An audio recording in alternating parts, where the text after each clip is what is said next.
বিসমিল্লাহির রহমানির রহিম। সবাইকে শুভ সকাল।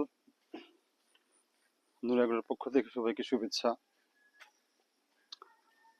প্রতিদিনকার মতো আজকে আমি আমার বাগানে কাজ করার জন্য যাচ্ছি। আপনারা জানেন যে আমাদের বাগানে চারা রোপণের কাজ চলছে। তো যেতে যেতে আপনাদের একটা নাতে রাসূল শোনাই। আমি জানি না এটা কার লেখা, অল্প একটু চেষ্টা করতেছি।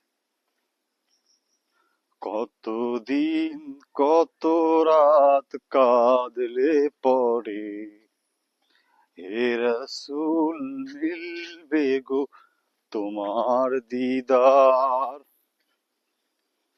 কত কাল কত পথ হাঁটলে পরে মিলবে গো দেখা।